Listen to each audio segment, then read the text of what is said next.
Avant de commencer le Q&A, ben, on parlait de...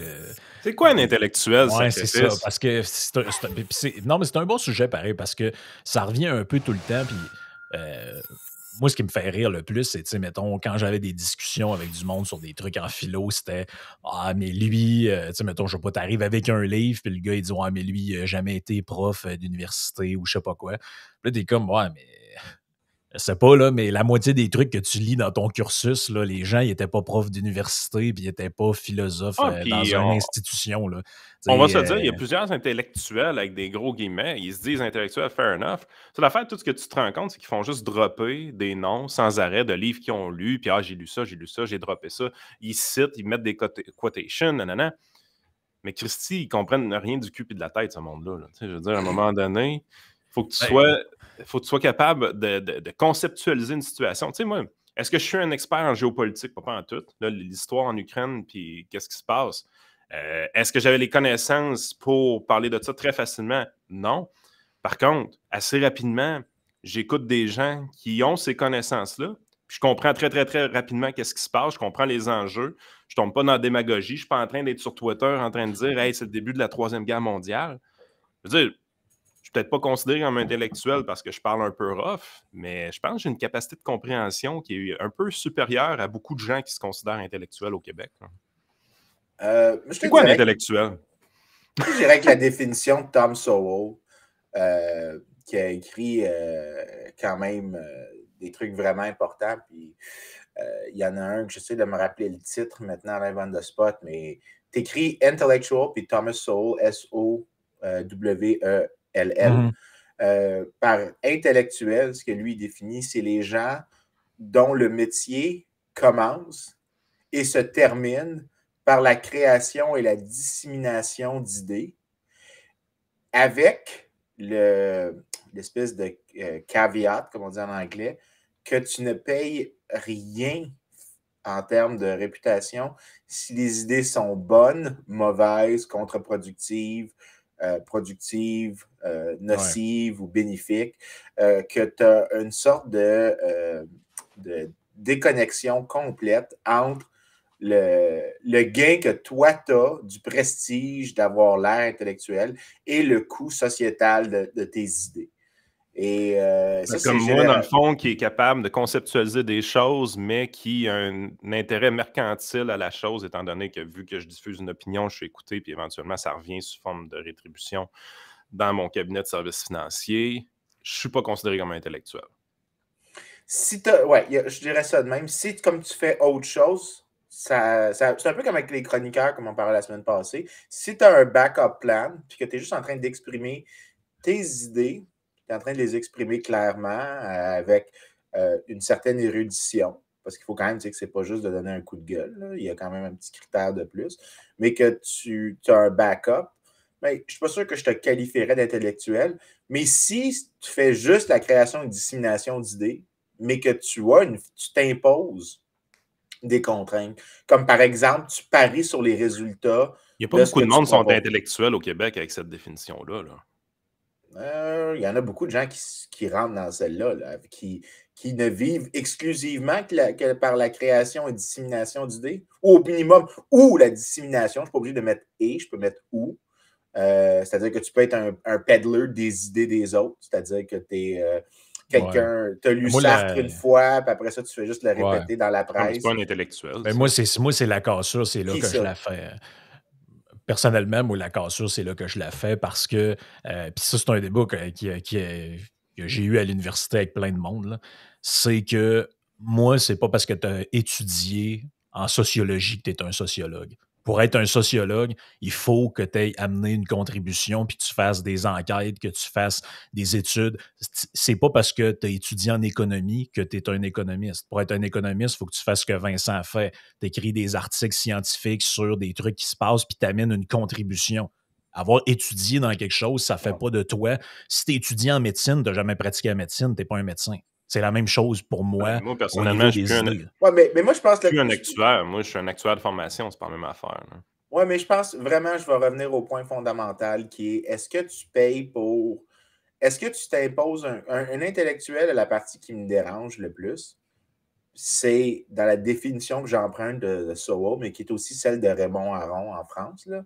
Je suis plus au courant de Sowell que Aron, mais je sais que quelqu'un m'a déjà dit qu'Aron dit la même chose en français que Sowell dit en anglais, même si les deux ne se connaissent pas.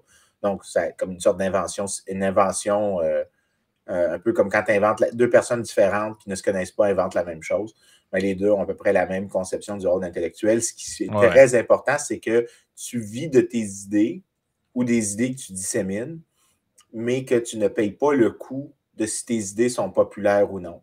Donc, ça pourrait être que, disons, je suis un intellectuel communiste en France dans les années 50 et je propose des choses absolument extrêmes. J'ai tous les bénéfices du prestige associé à être un parce qu'il y avait un prestige en France dans certains milieux d'être un communiste, surtout suite à la Deuxième Guerre mondiale, le fait que le groupe qui avait été quand même assez consistant, pas 100%, mais quand même assez cohérent dans son opposition à faire partie de la résistance, c'était les communistes français. Donc, tu avais une sorte d'association correcte d'être communiste. Il y avait une sorte de petit prestige.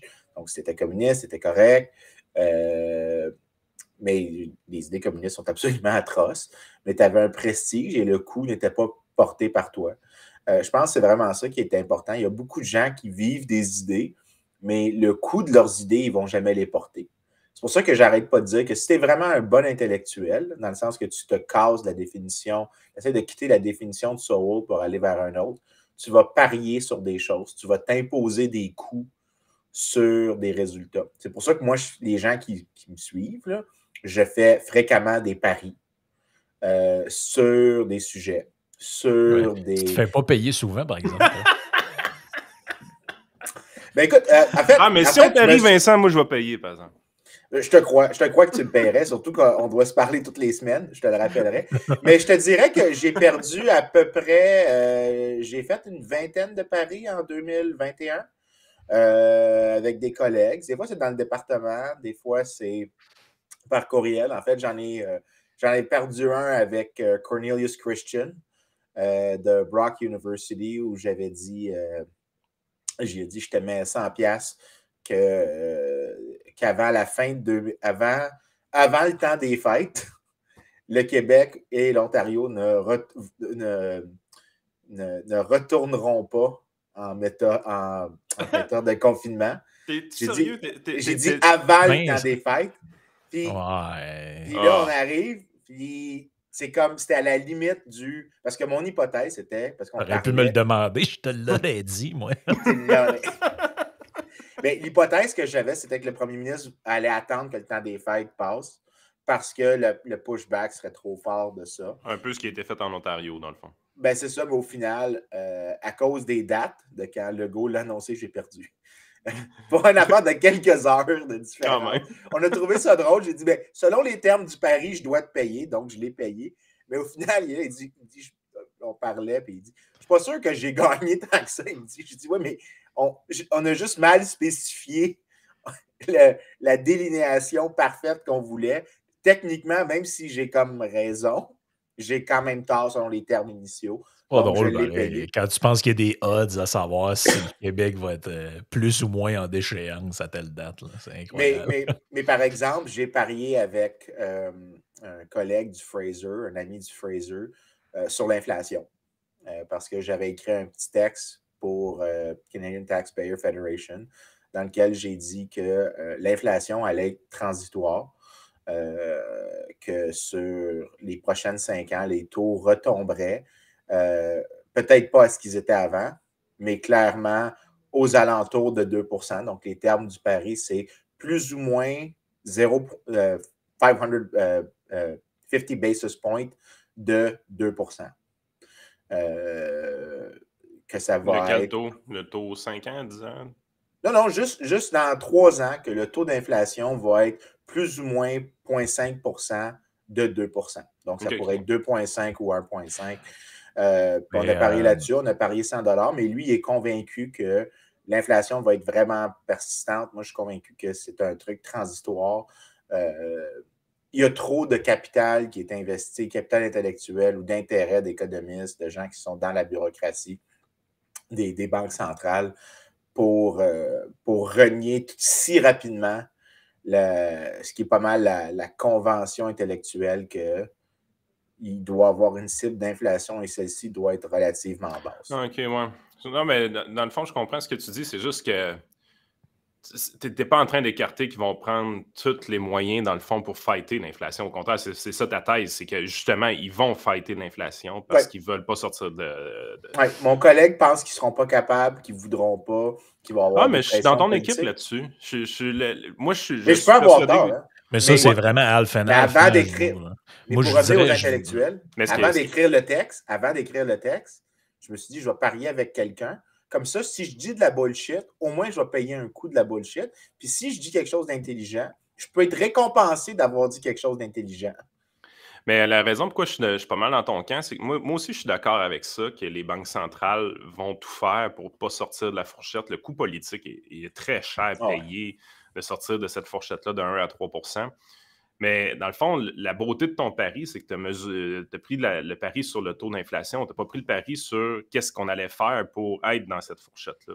Dans le sens que c'est pas la même chose d'avoir 2,5 % d'inflation avec des taux d'intérêt à 8 % que d'avoir 2,5 % d'inflation avec des taux d'intérêt à 2 %. C'est pas le même contexte économique pantoute. En effet, on a eu des conversations. Au début, on se demandait si on pariait sur les agrégats monétaires, parce que ma thèse, on en a parlé plusieurs fois, c'est que l'inflation n'est pas un mot que tu dois utiliser pour autre chose que ce que la Banque centrale fait en imprimant ou en détruisant de la monnaie en circulation. Le reste, c'est des changements de prix relatifs parce qu'une ressource devient plus rare relativement à une autre. Ça, c'est des changements de prix. Ce n'est pas la même chose que de l'inflation. Ça peut être des changements de prix à la hausse, des changements de prix à la baisse, mais de l'inflation, ça doit être clair que l'inflation est toujours et partout un phénomène monétaire que tu attribues à la quantité de monnaie en circulation et à la vitesse à laquelle cette monnaie-là circule. Moi, je dis que, regarde, ça nous permet de glisser vers le Q&A tranquillement parce qu'il y en avait des questions là-dessus. Je ne les ai pas toutes prises parce que souvent, ça se répétait.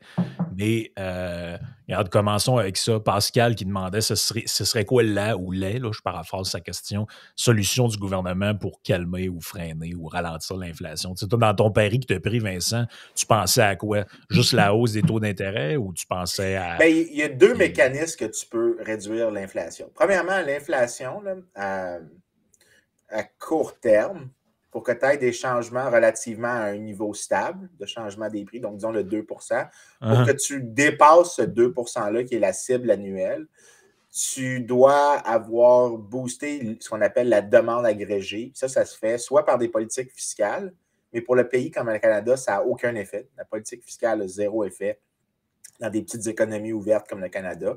Donc, ce qui reste, c'est la politique monétaire, la quantité d'argent que la Banque centrale imprime.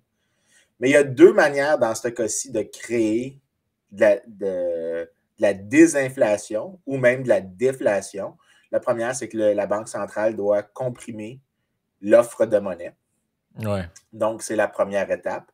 En comprimant l'offre de monnaie, les prix, la demande agrégée va revenir vers son point initial.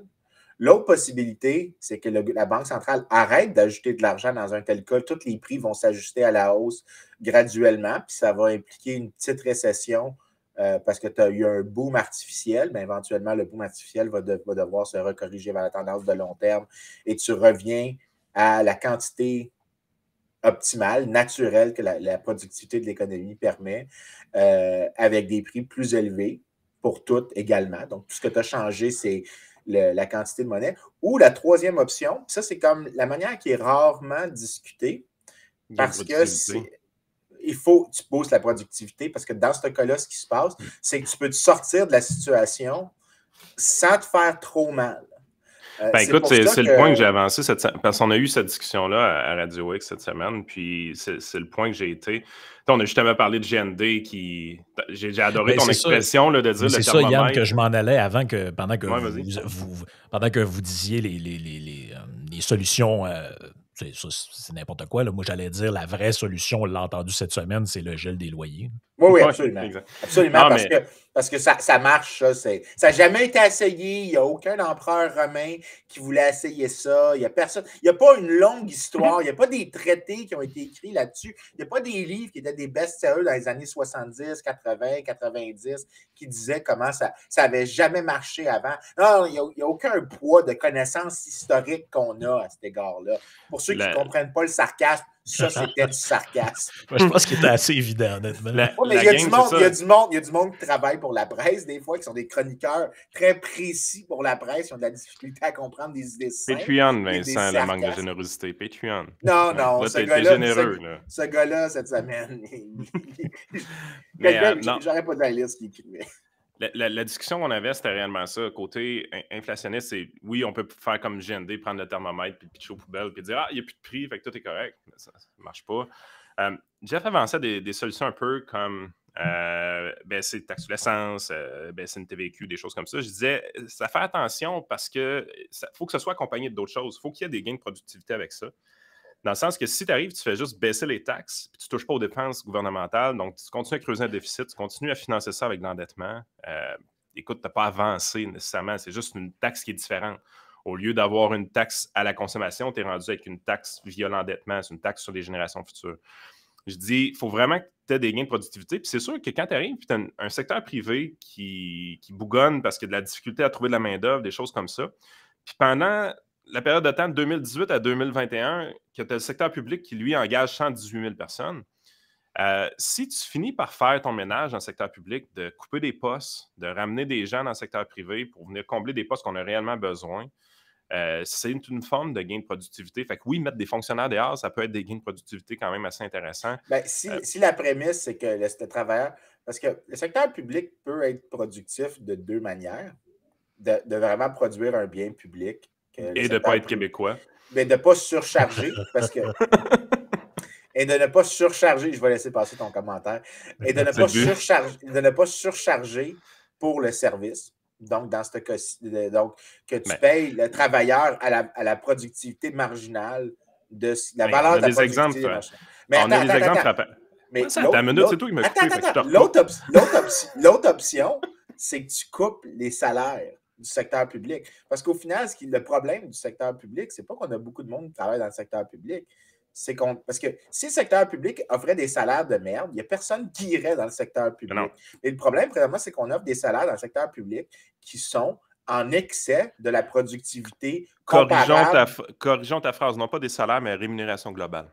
Oui, rémunération, excuse-moi, c'est vrai. Rémunération globale. En fait, même les salaires, by the way, c'est vrai. Même avec les taux salariaux, c'est vrai. Quand tu ajoutes les régimes de retraite, les heures de travail, la sécurité d'emploi, c'est encore mieux. Mais dans ce cas-là, ce que je dis, c'est que toutes choses étant égales par ailleurs, si tu mettais les salaires égales dans le public à ceux du privé, tu te retrouverais probablement avec une épargne des ressources parce que les gens quitteraient volontairement le secteur public et tu aurais le secteur public qui est optimal. C'est-à-dire que la raison que le secteur public est attirant et que les politiciens aiment ça l'augmenter, c'est parce que tu donnes une prime supérieure à ce que le marché paye à certains individus et ensuite tu fais payer le reste par la collectivité complète.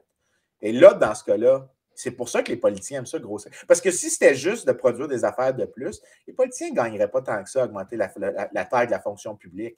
Le problème, c'est que parce qu'ils ont un intérêt en donnant des emplois qui sont surrémunérés relativement au marché public, tu t'achètes des votes, tu t'achètes des coalitions électorales, tu t'achètes, peu importe, qu'est-ce que tu essaies de maximiser comme politicien, tu maximises ça, et c'est divisé sur un coût, généralement, sur une population, le coût est divisé sur une population beaucoup plus large, donc ça n'a pas l'air d'être important, mais quand tu en ajoutes, ça devient un drag, puis tu le vois, en fait, juste, j'avais fait un paper pour le Fraser, on avait fait des régressions qui me permettaient de savoir, toutes choses étant égales par ailleurs, c'est quoi la surprime salariale dans le secteur public. Juste sur les salaires, c'était 6% à peu près. Tu ajoutais ce qu'on pouvait ajouter comme rémunération globale, tu arrivais à 9 puis ça incluait toujours pas la sécurité d'emploi. Donc, toutes choses étant égales par ailleurs, disons 10 pour simplifier. Bien, ça, c'est la surtaxe qu'on demande aux Québécois indirectement parce qu'on utilise des ressources inefficacement. Donc, en les utilisant inefficacement, c'est comme si on avait taxé les Québécois un extra 10 pour la Merci pour la parenthèse de 5 minutes, Vincent. Je vais finir ce que je voulais dire maintenant. Vas-y, Yann. Puis je vous rappelle que vu que c'est un Q&A, on va essayer de ne pas passer une heure et quart sur chaque question. Mais c'est là qu'on voit vraiment l'inflation. C'est un sujet qui est réellement qui est très mal compris par la plupart des gens, ça c'est définitif. Parce que oui, celui qui a le plus de pouvoir pour corriger la situation, c'est réellement le gouverneur de la Banque centrale. Ça c'est indéniable. Les politiciens peuvent arrêter de nuire dans le meilleur des cas. La seule façon qu'ils ont réellement d'aider, c'est vraiment par les gains de productivité, puis ça passe par faire leur ménage dans leur sous à cochon. Ça, je pense qu'on ne le dit jamais assez. C'est là que tu vois, l'approche de Jeff était quand même pas mauvaise de dire oui, effectivement, on pourrait baisser un point de TVQ, on pourrait baisser un point de TPS, on pourrait baisser les taxes sur l'essence.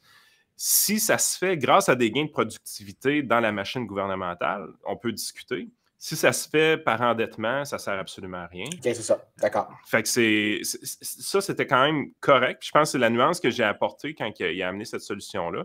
Mais je veux dire, François Legault va tout nous régler ça. Il va nous envoyer des chèques. Ben, c'est parce qu'en ce moment, là, je veux juste vous rappeler c'est quoi la position des partis d'opposition. Le PQ, je ne sais pas, je n'ai pas entendu si on dit de quoi, mais Dominique Anglade, elle veut geler les tarifs d'Hydro-Québec.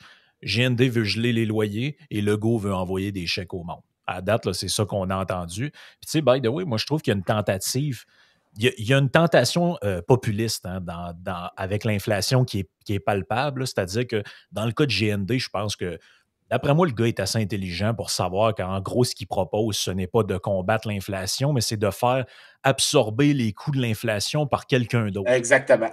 Donc là, l'inflation est réelle. Elle ne s'en va pas parce que tu gèles les tarifs. Qui absorbe, c'est qu'au lieu d'être locataire, c'est le locateur. Donc, ça va être le locataire indirectement quand il va se rendre compte que son taudis n'est plus rénové depuis 5 ans. Oui, exact. Sauf que là, quand il va s'en rendre compte, GND ne sera plus là. Tu comprends? Là? Où il va avoir oublié que c'est de sa faute. Là. Donc, parce que c'est très populiste, moi, je trouve, de faire ça. C'est de dire, ben, regardez, ouais, il y a de l'inflation, ben, on va mettre une mesure que les gens qui vont la vivront pas. Ouais, mais c'est parce que là, tu fais payer le coût par quelqu'un d'autre. En réalité, c'est ça. Là. Écoute, tu as mis le doigt dessus, franchement. L'inflation, la raison qu'il y a, parce que si c'était juste un mécanisme qui affectait tout le monde également, il n'y a personne qui en demanderait. Tout simplement parce que ce que ça veut dire, c'est que les salaires et les prix augmenteraient d'une manière à tout ajuster. Le problème, c'est que l'inflation a des effets. C'est la raison pour laquelle, parce que la loi classique en économie, c'est que les nominaux affectent les nominaux, les réels affectent les réels.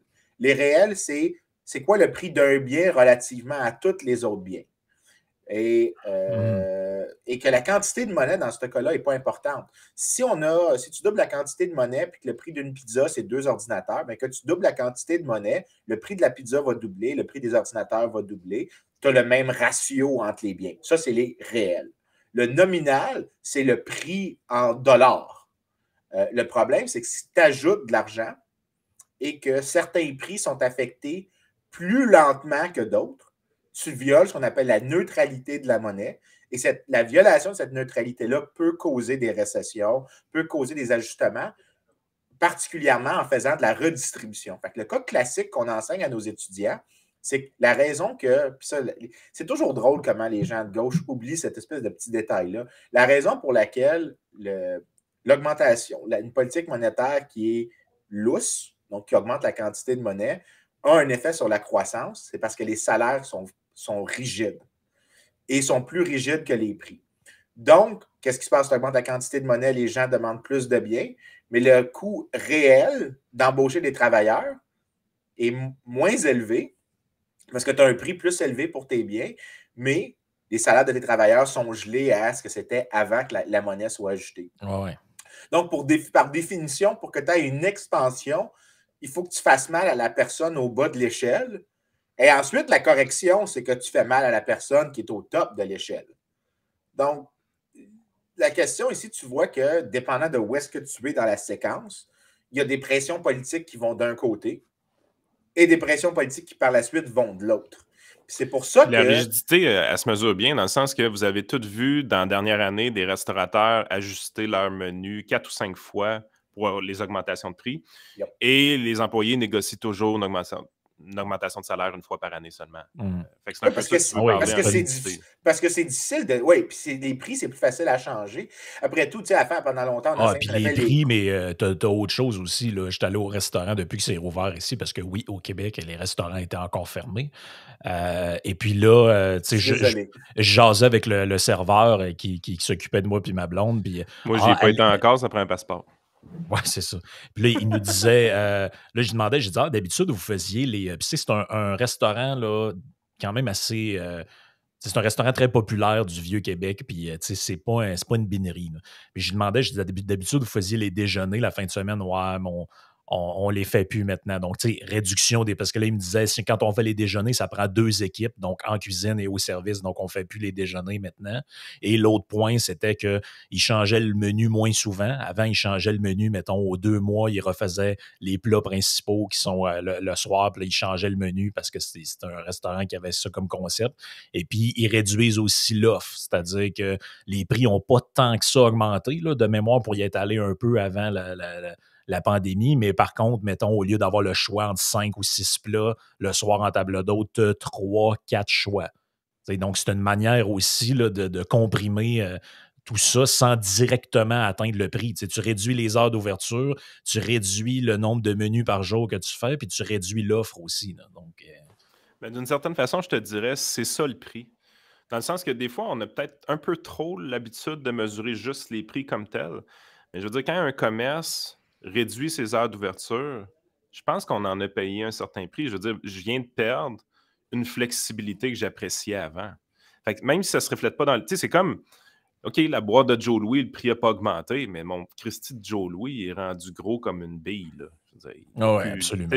Fait qu'à un moment donné, tu es vraiment dans une situation où est-ce qu'il n'y a pas juste le prix comme tel. Le concept de prix dans l'inflation, ce n'est pas juste le prix de l'objet comme tel. C'est plus l'ensemble de l'expérience client d'acheter un objet dans ma tête. Mm-hmm. Ouais. Bon, fait qu'on passe à une autre question si on veut avoir le temps d'en passer quelques-unes. Tiens, j'évoque de quoi j'allais dire de moins sérieux. C'est aussi sérieux, mais je pense que c'est l'auditeur taquine un peu Vincent. Mathieu qui nous dit pourquoi Vincent est-il souverainiste et le projet est-il viable en 2022? Je suis souverainiste particulièrement un peu comme Parizeau l'est devenu parce que c'est clair que le Canada ne fonctionne pas. Le cadre institutionnel canadien vient avec la péréquation, avec les transferts fédéraux qui ont pour effet d'appauvrir les provinces qui sont plus riches et réduisent les coûts de mauvaises politiques publiques dans les provinces plus pauvres, notamment le Québec, parce que ce que ça fait, c'est que tu es capable de déléguer des coûts de politique publique à d'autres entités politiques. Donc, je suis convaincu que Donc, concrètement, là, mettons, ce que tu es en train de dire, c'est que le fait, mettons, que le Québec est dans le Canada puis qu'il reçoit, par exemple, des transferts de toutes sortes, ouais, c'est un incitatif à la médiocrité, si on résume ouais, là, de c'est manière un exactement petit ça. peu Ben, grossière. le Là. politicien qui doit taxer n'est pas celui qui impose la mesure. Je veux dire, c'est le politicien fédéral qui taxe les Canadiens, puis c'est le politicien provincial qui dépense l'argent. C'est une aberration dans ma tête. Oui, puis non seulement ça, mais il ne faut pas que tu oublies que la définition d'un bien public, c'est que chaque personne reçoit paye le même coût et a le même bénéfice égal. Mais pour les provinces plus pauvres, ce que le fédéral produit comme service vaut plus en proportion du revenu en conséquent. Donc, tu mets ça en perspective. Puis, il y a un nom que ça s'appelle le Flypaper Effect. Le Flypaper Effect, c'est l'idée que tu encourages par des transferts intergouvernementaux des plus bas paliers de gouvernement à être plus reckless qu'ils le seraient normalement. Et le résultat prend la forme des provinces riches qui sont plus pauvres et des provinces pauvres qui sont plus pauvres. Donc, ce n'est pas une égalisation dans le sens parce que les gens disent le problème de péréquation en anglais, c'est beaucoup plus clair, c'est equalization. C'est que tu es supposé égaliser un peu entre tes provinces, mais le résultat en termes d'incitation, puis pour ceux qui savent, c'est qui David Usher, le chanteur, son père est un économiste.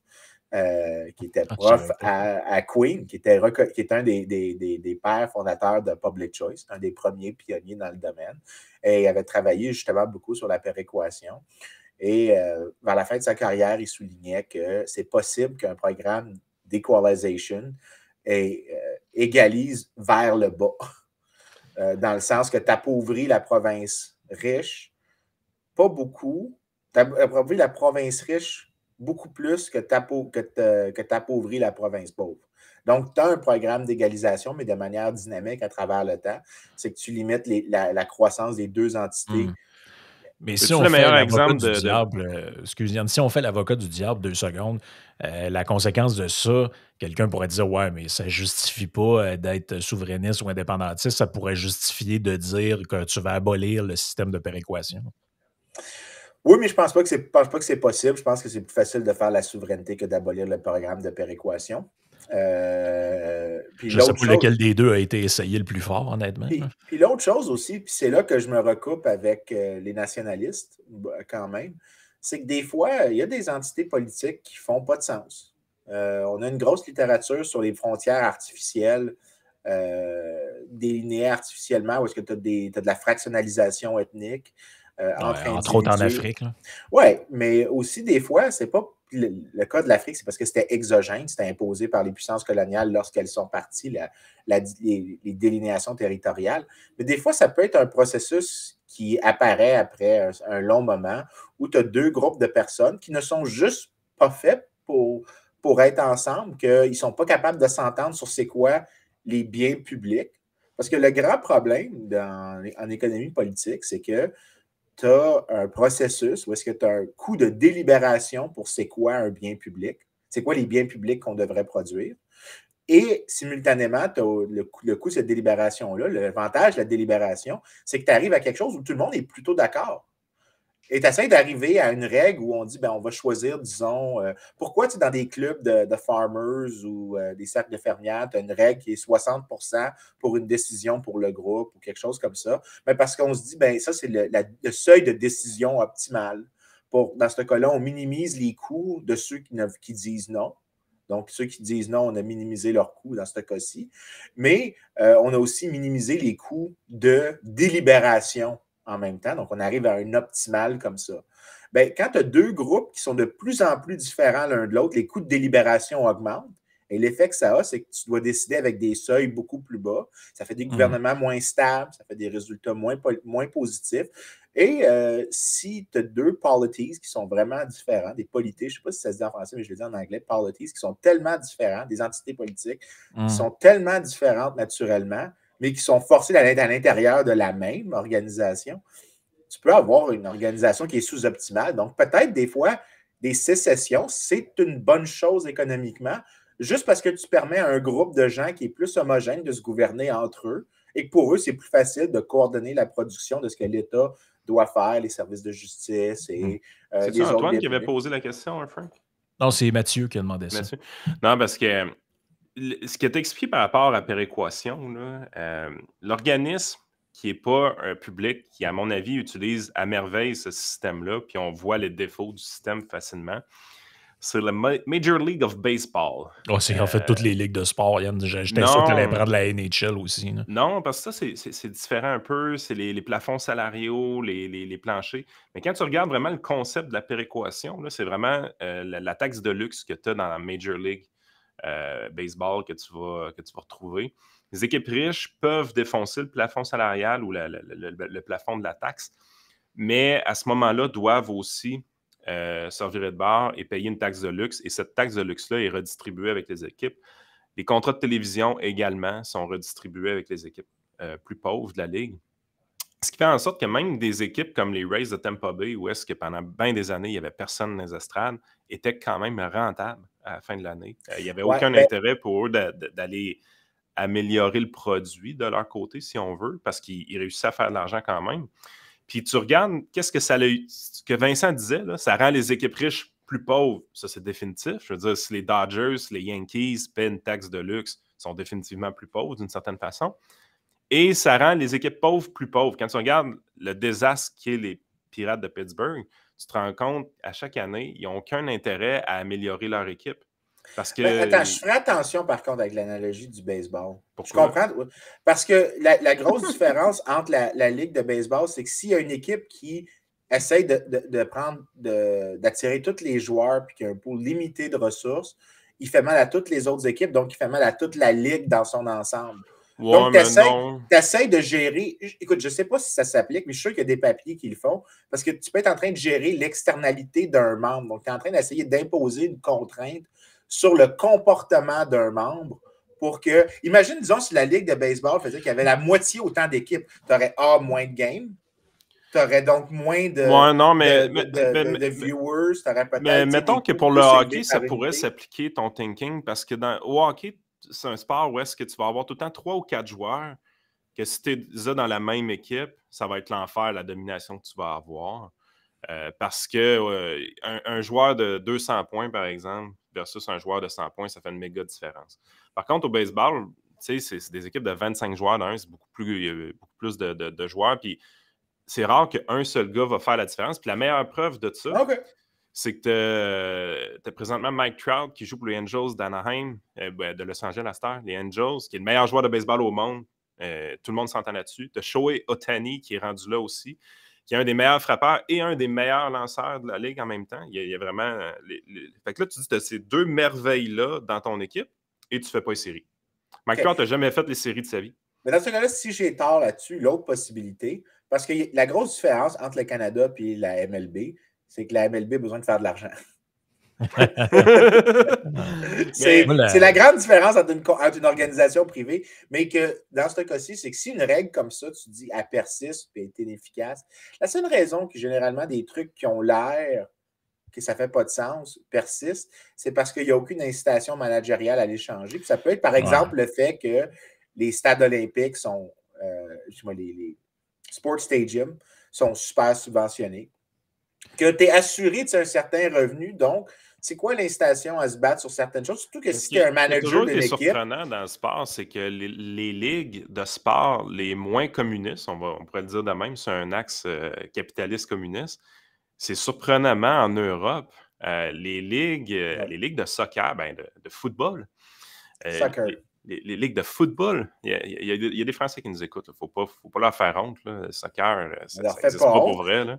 On leur fait pas honte. C'est eux qui devraient avoir honte de l'État de la République. Non, c'est les Américains qui ont appelé football un sport qui se joue avec les mains, mais bon, ça, c'est une autre affaire. Non, mais quand tu regardes vraiment les ligues de soccer, c'est hallucinant. Je veux dire, il n'y a presque pas de règles communistes de cette façon-là. Il n'y a pas vraiment de plafond salarial, il n'y a pas vraiment de taxes de luxe. Mais tu es là, tu dis, c'est l'Europe socialiste qui a les ligues de sport les plus capitalistes, puis c'est l'Amérique capitaliste qui a les ligues de sport les plus socialistes. C'est vraiment un paradoxe qui m'a tout le temps fait rire. J'admets que je n'avais jamais pensé à ça. Je ne sais pas trop quoi penser, mais ce que je peux te dire, c'est que j'aimerais ça voir. Ce serait intéressant là, avant qu'on passe à la prochaine question. J'aimerais ça voir à quel point les stades sont subventionnés là-bas versus aux États-Unis et au Canada. Puis je te dirais que si tu as raison, si tu as vraiment raison, je suis vraiment convaincu que les subventions doivent être donc moins élevées en Europe, ce qui rend encore la distinction que tu fais, la dichotomie que tu fais encore plus intéressante. C'est l'Europe qui est connue comme étant... Mais quoi que c'est pas tant si pire que ça, parce que les gens pensent que l'Europe ont des gros États, mais ils ont des gros États sociaux. Mais ce n'est pas des gros États interventionnistes, dans le sens qu'ils redistribuent beaucoup, mais ce n'est pas des États, à l'exception de la France et de l'Italie. Ils ne fournissent pas nécessairement le service. Exactement. Ouais, donc, par exemple, les hôpitaux en Suède sont privés. Beaucoup de place. Tu as des entreprises privées pour la plupart des services. Tu as énormément. L'État ne produit pas des services, mais non seulement il ne produit pas des services, il ne subventionne pas des entreprises. Il n'y a pas de Pierre Fitzgibbon. Il y a des mini-Pierre Fitzgibbon en Suède. C'est d'ailleurs un des arguments d'à peu près toutes les partis de gauche en Europe que si tout va mal, c'est à cause qu'il y a trop de privés dans nos services. Là. Oui, exactement. Ça c'est leur discours. Mais justement, tant qu'à aller en Europe, je pense que ça fait un peu... Je trouve que ça fait une bonne transition avec la question qui a été posée par Mathieu, parce que Charles pose une question qui est un peu similaire dans le contexte. Il demande quels seraient les avantages et inconvénients de la France à sortir de l'euro, de l'Union européenne, c'est-à-dire comme le fait la Grande-Bretagne. Puis ça, c'est une question qui est qui revient assez souvent que le monde pose, puis qui est un peu complexe dans le sens que tu as plusieurs manières là, de sortir de l'Union européenne si tu le fais. Est-ce que tu fais comme la Grande-Bretagne puis tu conserves ta propre monnaie, ce qu'eux ont toujours fait? Est-ce que tu gardes l'euro? Est-ce que tu sors de l'Union européenne, mais tu restes dans l'espace de libre-échange où les gens peuvent quand même, ce qu'ils appellent l'espace Schengen? C'est quand même compliqué, pareil, moi, je suis vraiment pas un expert de cette question-là, là, mais j'imagine que les points, Vincent, que tu as en tête ressemblent beaucoup à ceux par rapport au Québec. Là. Moi, j'y vois quand même un certain parallèle entre les deux. Là. Écoute, je te dirais que pour le cas de l'Union européenne, la grosse difficulté, parce que le Québec est tellement une petite économie, d'une part, et c'est très facile pour une petite économie comme ça de juste dire, pour la question monétaire, donc quelle monnaie tu utilises, de juste dire on dollarise, dans le sens que la monnaie canadienne va circuler, il n'y aura pas de banque centrale du Québec. On va soit utiliser la monnaie canadienne ou la monnaie américaine comme notre étalon, puis on importe la politique monétaire d'un autre pays. Plusieurs pays font ça, c'est en fait pratique courante pour des petites économies souvent. C'est-tu une bonne solution? C'est-tu considéré comme une bonne solution pour ces petits pays-là d'utiliser le dollar américain? Généralement, en fait, ce qui est important, puis c'est utile dans les transitions politiques, c'est que quand tu as une transition politique, la grande difficulté que les gens ont, c'est, tu sais, quand je dis tout le temps que les règles comptent énormément et que même une mauvaise règle qui est stable est préférable à des variances dans des petites règles, dans des bonnes règles, ben, tu le vois ici dans le rôle de la monnaie et dans une transition. Pendant une transition, tu as une incertitude sur quelles sont les règles. Donc, les gens ne sont pas capables de développer des attentes autour des règles.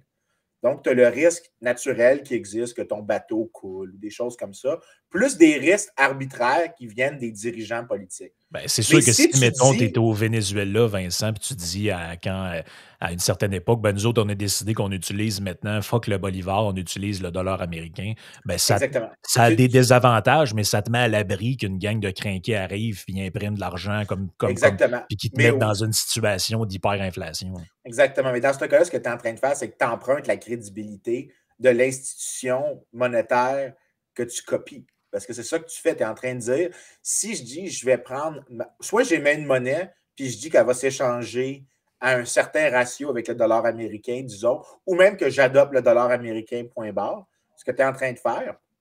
Généralement, tu remarqueras que quand ça se fait, tu avais 2 ou 3 monnaies qui étaient utilisées pendant longtemps, le Deutschmark, la livre britannique, le dollar américain, 3 monnaies qui ont une réputation, une crédibilité institutionnelle. Donc, un pays en transition est en train, à toute une pratique, d'emprunter la crédibilité de quelqu'un d'autre en disant je vais me déférer à celui que vous-même vous jugez crédible. Et moi-même, je fais la négation d'un exercice discrétionnaire que je peux faire. Je vais m'empêcher de le faire.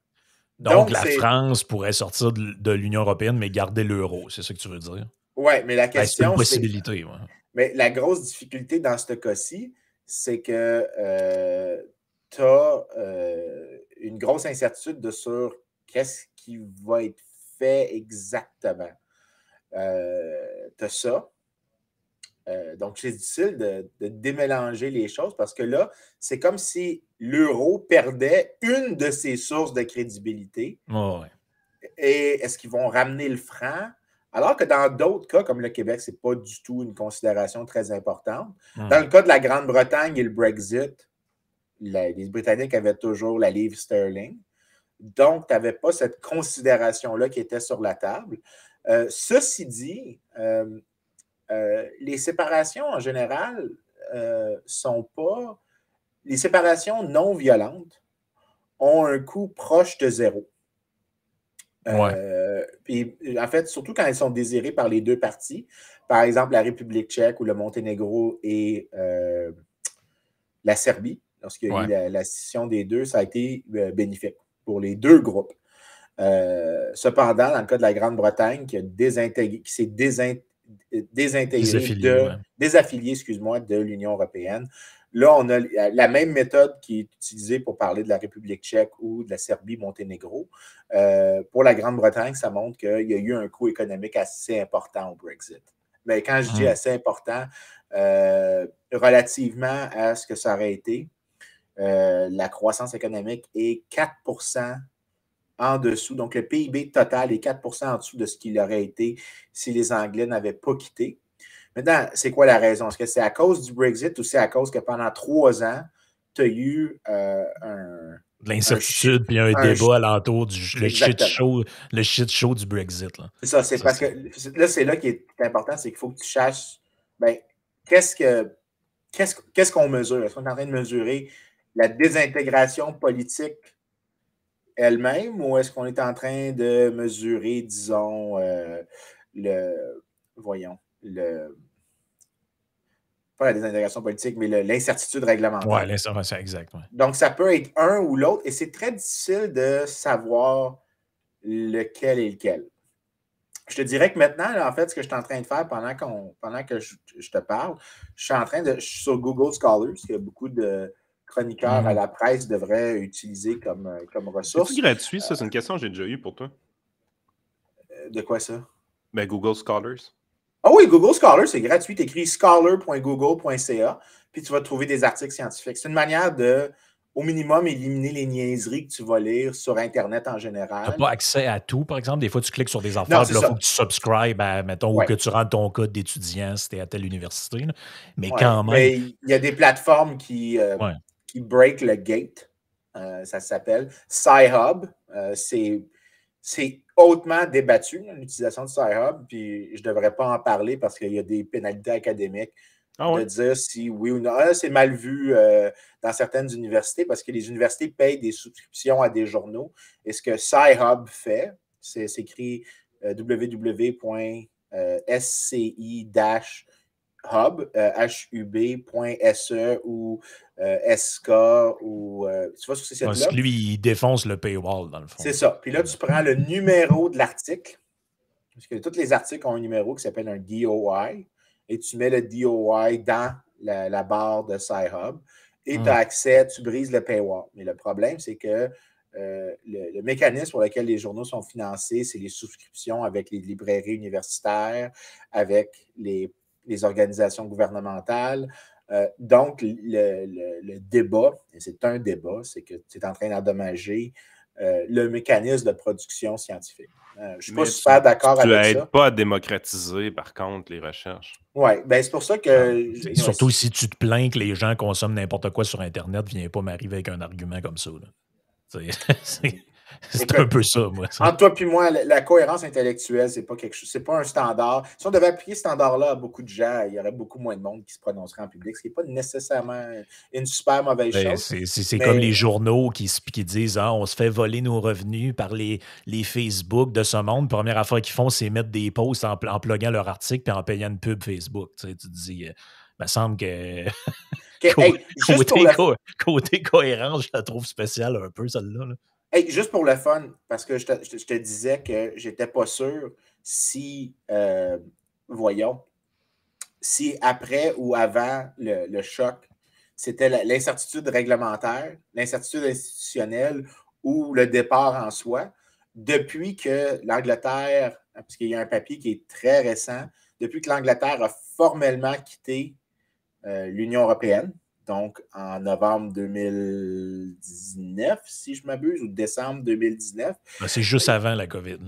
L'écart entre le scénario contrefactuel et le scénario des données actuelles s'est refermé. Donc, le UK est encore en dessous de ce qu'il aurait été s'il n'y avait pas eu le Brexit, mais depuis que le processus du Brexit s'est terminé, il a l'air d'avoir...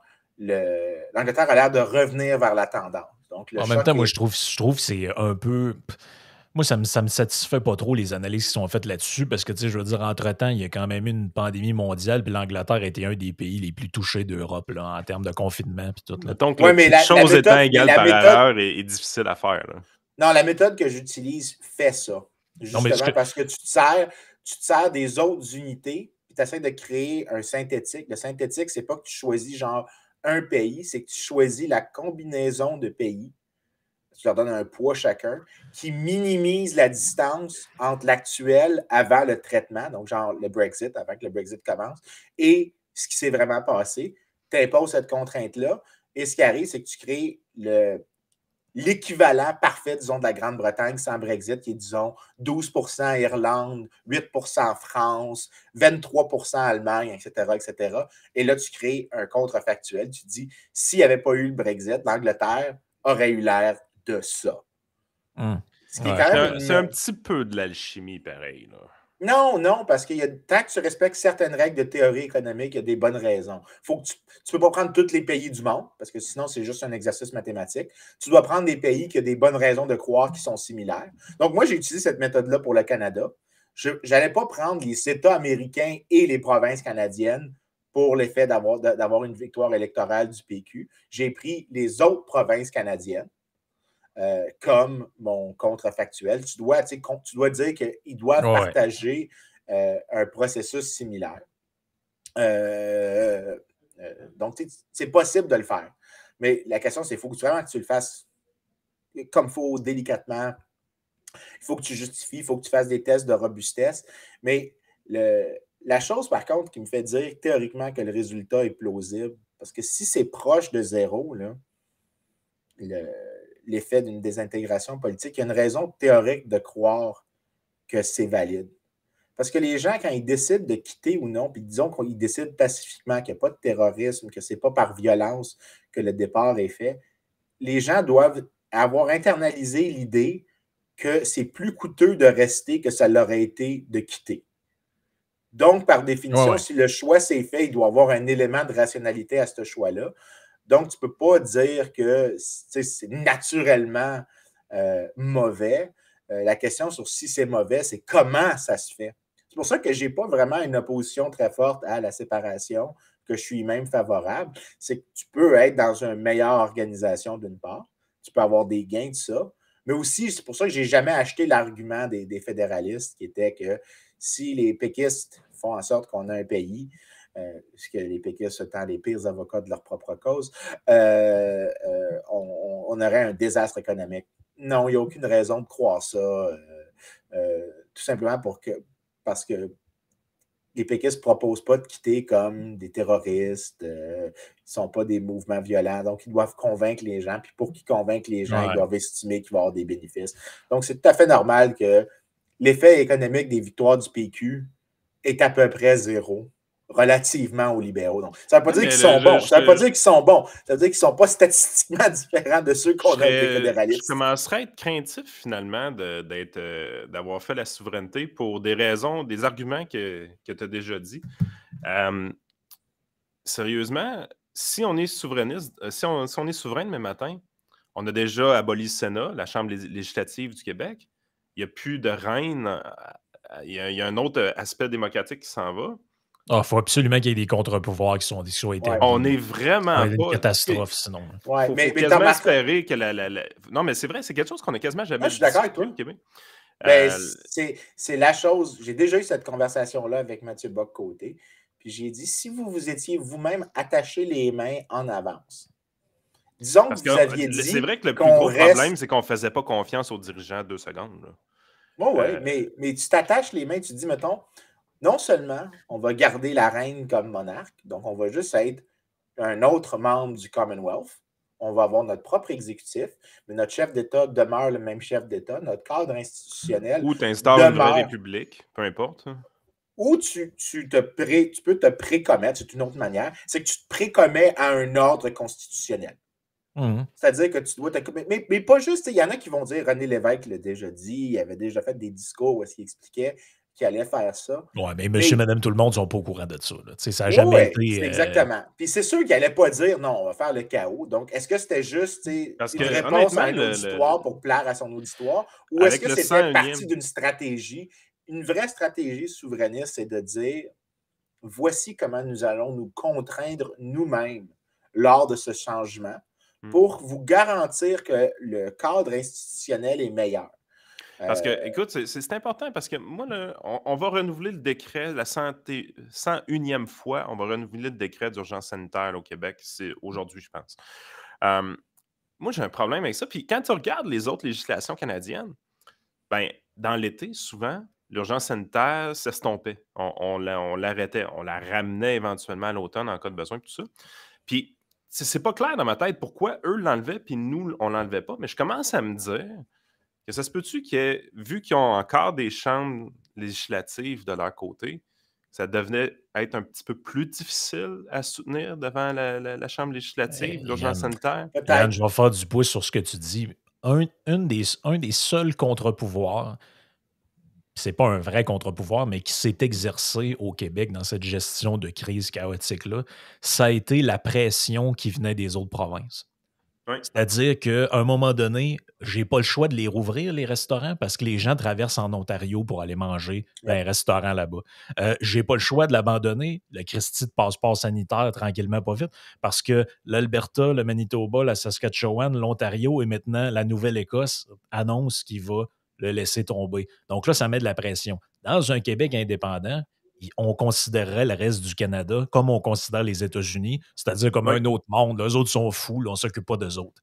Là, la pression vient de l'extérieur. Donc, il faut que tu trouves un moyen pour que dans cette nouvelle république-là, ou État indépendant, il y ait de la pression qui vienne de l'intérieur aussi, parce que sinon, si en ce moment, on est un État souverain avec les institutions qu'on a, on est en état d'urgence, enfermé dans nos maisons depuis 2 ans.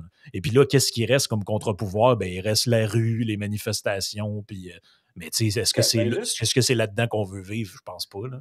Je ne suis pas sûr sur la spéculation que tu fais. Non, mais j'exagère un peu, mais tu comprends l'idée. Mais je trouve pas ça implausible non plus. Là. Mais mettons que juste pour résumer la réponse à Charles, c'est pas le fait que la France va sortir de l'Union européenne ou que le Québec sorte du Canada, pour répondre à Mathieu juste avant, qui est nécessairement mauvais. C'est le comment tu sors et par quoi tu remplaces.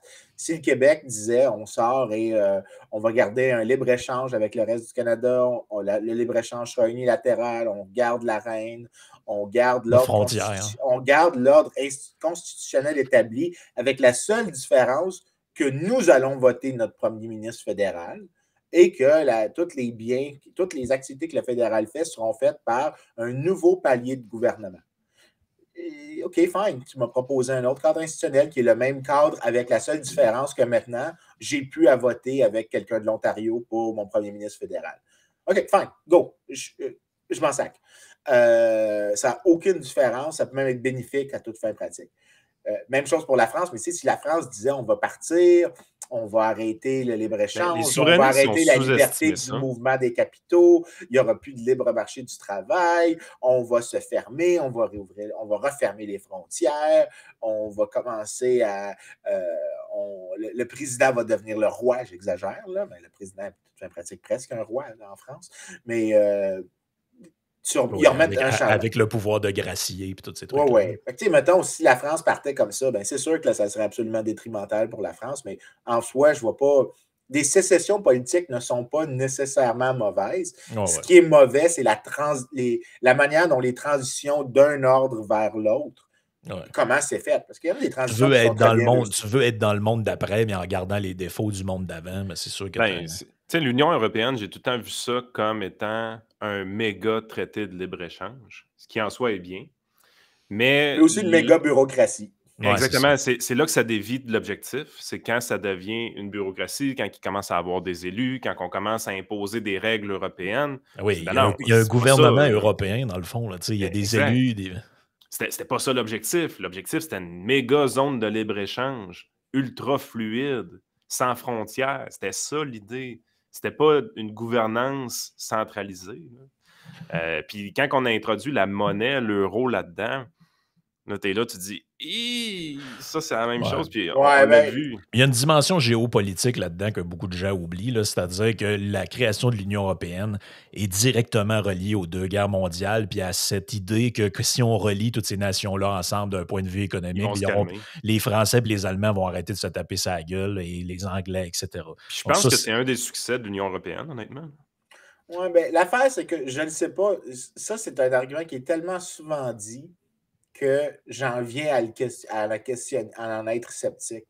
Parce que quand un argument est répété 1500 fois, puis tu ne peux pas le tester, parce que même si je suis un expert en méthode causale en économie, que je suis capable de trouver des tests pour tester des mondes qui n'ont pas existé pour évaluer l'effet d'une politique, celui-là, c'est comme celui que je ne peux pas imaginer un test. J'ai des raisons probables de croire que c'est vrai, mais aussi des bonnes raisons de croire que c'est pas vrai, pas dans le sens qu'il y aurait eu encore moins de guerre, parce que tu ne peux pas être moins que zéro, mais c'est tout à fait possible que juste le traumatisme, la mémoire de la Deuxième Guerre mondiale aurait été Exact. suffisant en soi. Mais moi, je te dis pas que c'est l'effet, mais je te dis que c'était la volonté. C'est-à-dire Oh que oui, les ça, je suis pays d'accord. européens étaient obsédés par ça. Là. Comment on fait pour qu'il n'y ait plus de guerre comme ça? Puis là, ben, cette idée-là est un petit peu arrivée comme ça. Là. Ben, c'est la même chose avec l'OTAN. L'OTAN a été créée, dans le fond, pour s'assurer qu'il n'y ait plus de troubles. Puis là, présentement, tu regardes le conflit Ukraine-Russie, puis tu te rends compte qu'un des principaux éléments qui a amené la guerre, c'est l'OTAN. Fait que t'es là, tu dis, ouais, on peut avoir des idées, mais ça marche pas tout le temps quand on y arrive. Ben, ça revient un petit peu. Pause sur l'affaire de l'OTAN. Est-ce que c'est. J'ai pas encore écouté Caron, là, parce que. Puis ça, c'est une question que je vous pose. Est-ce que c'est vraiment. L'OTAN, c'est une excuse ou c'est vraiment une cause? Ben, c'est-à-dire que ce que lui explique là-dedans, pour le résumer bien rapidement avant qu'on comprenne une autre question. Puis allez l'écouter, le podcast. Oui, vraiment. Ce que lui explique de meilleure manière que moi, c'est que c'est un peu ce que tu as dit, Vincent, c'est qu'il y a un cadre qui a été préservé depuis l'effondrement du bloc communiste. Puis lui, il parle de toutes sortes de déclarations que Gorbatchev a faites dans les dernières années où les dirigeants russes, eux, ont accepté de mettre la clé dans l'Union soviétique avec la dissolution du pacte de Varsovie, tous ces trucs-là. Puis en échange, l'idée, c'était un peu qu'il y aura plus de. Les anciens pays satellites de l'Union soviétique ne doivent pas se joindre à l'OTAN. Et ce qui explique, c'est que, bon, ben, dans le cas de certains pays, là, j'oublie les noms là, parce qu'il m'en a dit pas mal hier, puis je suis vraiment pas un expert de ça. Là. Mais bref, ce qui explique, c'est que l'Ukraine, comme la Russie, qui sont deux pays ultra corrompus, bon, ben, l'Ukraine essayait par toutes sortes de manières de rejoindre l'OTAN.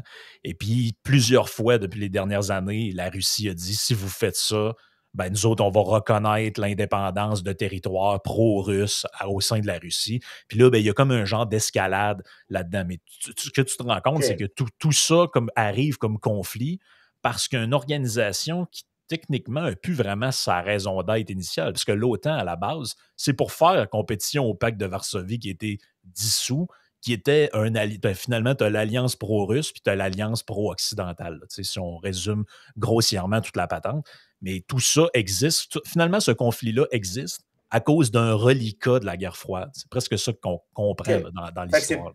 Donc, l'explication qu'il donne, c'est que c'est pas juste une excuse, c'est vraiment un underlying cause de friction. Ben, en fait, l'excuse serait les provinces séparatistes ukrainiennes. Ouais, et la vraie trame de fond serait la participation de l'Ukraine à l'OTAN.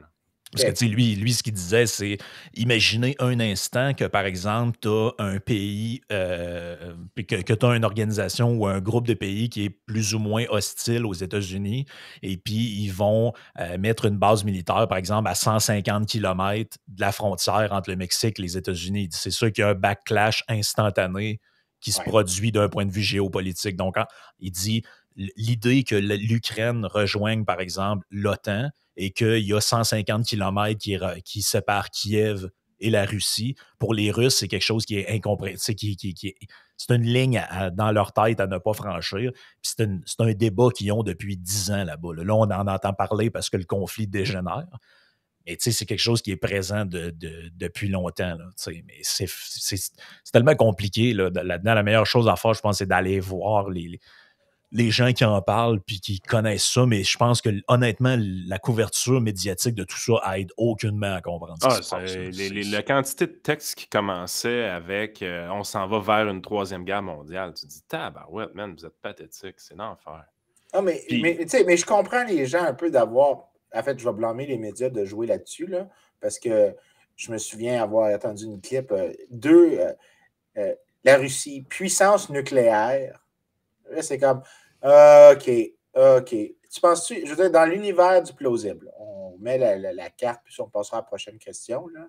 Mais tu mets la carte de tout ce qui est possible et très réaliste. Est-ce que l'URSS lance une bombe nucléaire? Non. T'es rendu loin dans le conflit quand ça arrive. Ça, il faudrait vraiment que tu aies une escalation. Je ne dis pas que c'est zéro probabilité, mais toute une escalation. Puis je ne peux pas imaginer qu'il n'y aurait pas des mécanismes de désescalation avant que tu te rendes à ça.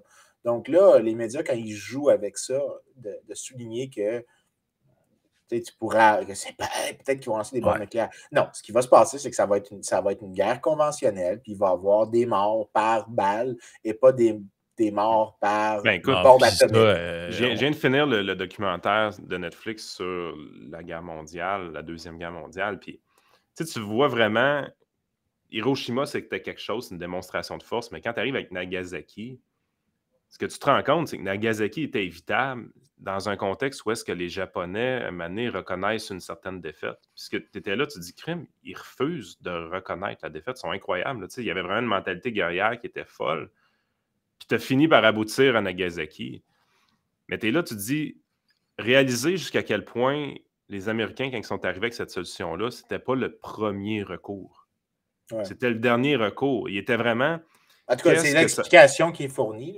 Oui, exactement, mais c'est vraiment, tu es dans une mentalité de qu'est-ce que ça va prendre pour qu'ils arrêtent de se battre?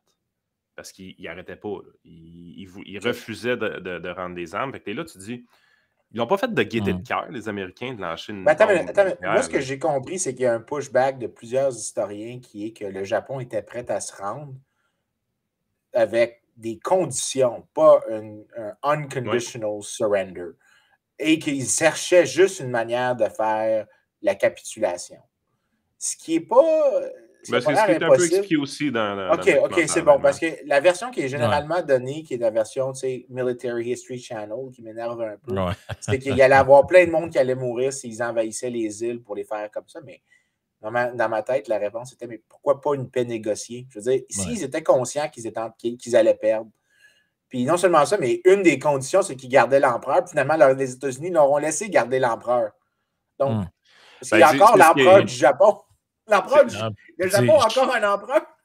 Il explique vers la fin du documentaire ce qui était un game changer chez les Américains, c'est vraiment l'attaque kamikaze, où est-ce que là, tu es là, tu te rends compte, ils sont vraiment prêts à mourir pour. Alors que quand tu grattes un peu, il l'explique bien, ben, les kamikazes, c'était pas nécessairement très volontaire, leurs affaires. Fait qu'à un moment donné, l'esprit guerrier japonais de refuser à tout prix de rendre les armes, tu te rends compte que c'était beaucoup plus fragile que ça n'avait l'air. Non, absolument. Fait que, mais c'est les fois qu'on a utilisé l'arme nucléaire dans un conflit armé. Mais mon point, c'était vraiment, c'est pas la première étape, c'est la dernière. Non,